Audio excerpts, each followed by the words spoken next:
咁我研究姜濤就係研究一種現象，同佢這個人無關，但這條片可能會針對姜濤這個人作一點評論，但整體都係關個制度同結構事。首先，你要知姜濤點解爆肥，好簡單，唔使咁多解釋，又壓力又基因又受傷，睇下佢食嘢就知。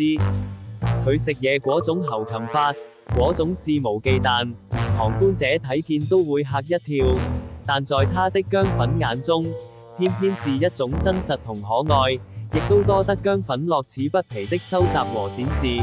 我哋作為研究者好容易睇到好多嘢，所以姜 B 作為一種巨嬰是怎樣在一種慈母的溺愛中養成，就不難理解了好多時在姜粉眼中可愛得意的舉動，其實在旁觀者眼中是非常的可笑。姜濤初出道還怕醜醜，唔敢講嘢，永遠縮後排，但越來越放得開，亦都越來越放肆，這同他的身形一樣，以前還受約束，現在則好明顯，已經越來越放肆，亦都越來越油膩。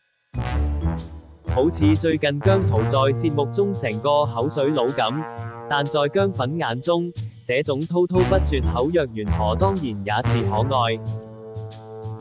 又好似最近洗版的一條片，姜濤同呂爵安鬥嘴，本來幾個男人着住衫浸溫泉講雞毛鴨蒜的事在電視播已經夠黐線，除了傻粉覺得有趣，普通觀眾根本覺得可笑，但一班姜粉還煞有介事討論到底屬是屬非，搞到洗晒版。揀歌心唔分離，你咁唔想同你孖鋪咩？唔係，但係如果可能孖鋪，揀咩歌心？咁你揀咩歌心唔分離啊？唔係，你咪又係揀歌心唔分離。咁你第一個邏輯就錯啦，因為歌心唔分離對我嚟講係 nothing， 但係對佢嚟講係重要，但係佢都要揀歌心唔分離。咁冇所謂，你梗係要揀。冇所謂，你咪就係咪要揀要揀四個人一齊孖鋪咯。咁點解你揀歌心唔分離啊？係喎，因為冇所謂咯。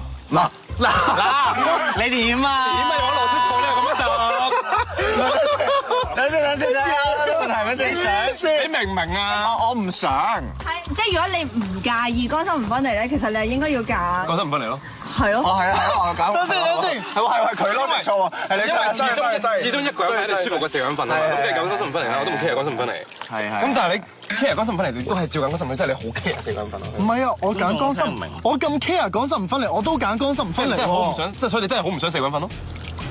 如果唔係點會揀歌心唔分離？咁點解你哋揀歌心唔分離？因為我哋唔介意歌心唔分離咯。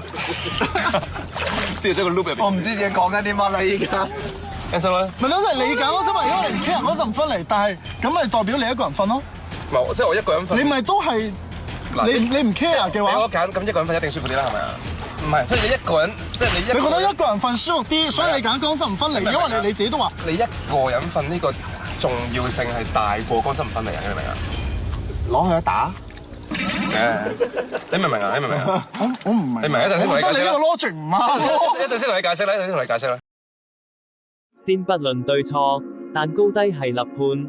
中三未畢業的姜濤在智性上當然不可能和呂爵安匹敵，但最有趣的是，姜濤自己完全不能察覺這種劣勢，還要強辯好勝，但其實講來講去，根本不能組織成一個句子，表達完整的意思。其實呂爵安都不太十分清楚自己在說什麼，他也沒有十足的信心，所以說要咪後再講。但起碼他大概是清楚個邏輯，同埋有點小聰明的。有時唔係話讀書多就一定叻，亦唔係話歧視讀書少的人。但姜濤的缺乏常識和表達能力，事例根本多不勝數。但悲劇在於，姜濤自己自視過高，個腦明顯撈唔到，但把口還要嘴硬，根本不知道邏輯和理路，但偏偏還要爭拗。所以姜濤最根本的悲劇的是，他被快速的走紅所祝福和詛咒，被大班慈母包圍保護，變了一隻金鵝。他活在虛榮之中，當然不可能有自省自戒自律自知的可能性，這就是姜濤敗壞的根源。